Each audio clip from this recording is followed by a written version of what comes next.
Happy Halloween, everyone! Today's video is super quick. I'm going to show you how I made this adorable little Oogie throw pillow for Halloween.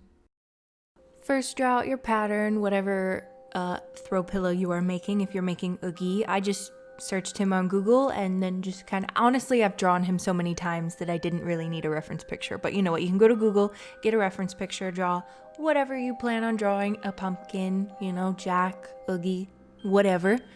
You need both the shape of his body and a set of his eyes and mouth for the pattern. Once you've got your pattern cut out, trace him out onto your fabric. You need both a front and a back side. I just used this leftover canvas fabric I had from the backpack that I made, link in the description. FaceTime! Bloop. Cut out the eyeballs and the mouth and I pinned them on to the side that I want to be the outside front. And now I'm gonna sew it on. Face, put it on. Now, put the pieces, if I can do this with one hand, right sides facing together, and then stitch all the way around, except I'm gonna leave an opening at his coochie so that we can stuff him.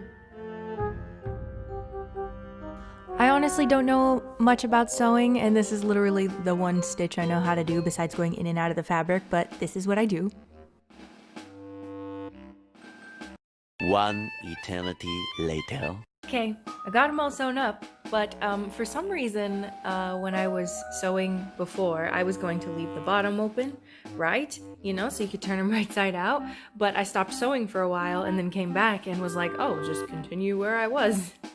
And so now he's gonna have a little seam on his side. I wanted to have it on the bottom so you could see it, but whatever. Turn him right side out. Oh, hi, Bofer. You gonna help? Turn it right side out, please. Thank you.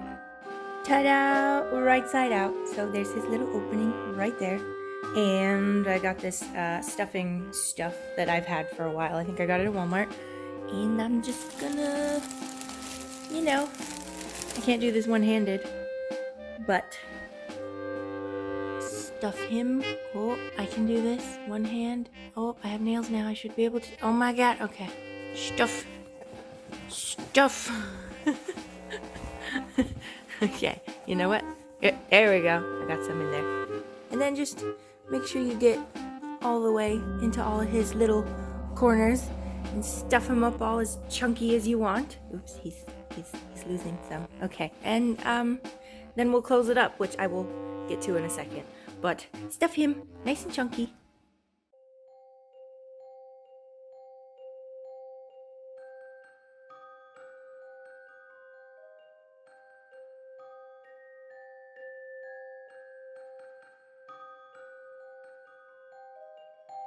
Hey, Bover, are you helping? Okay, so he's all stuffed now. Looking like the thick little pillow he is. And this is where my true lack of sewing skills is going to come in, because I don't actually know how to close up a hole, you know, like with a stitch that isn't visible, you know what I'm saying? So what I'm planning on doing is just folding, you know, each side under, and then attempting to do some kind of like crisscross X stitch. You know how Oogie has, like, his stitches are X's. So I'll just do that here and hope it doesn't look weird, because I don't know what I'm doing. But he's cute and he's mine, so, you know. So I'm starting off in one direction, and then I'm gonna go back down this way in the other direction and then tie it off, and he should be closed up. This is so difficult to do with one hand and with nails.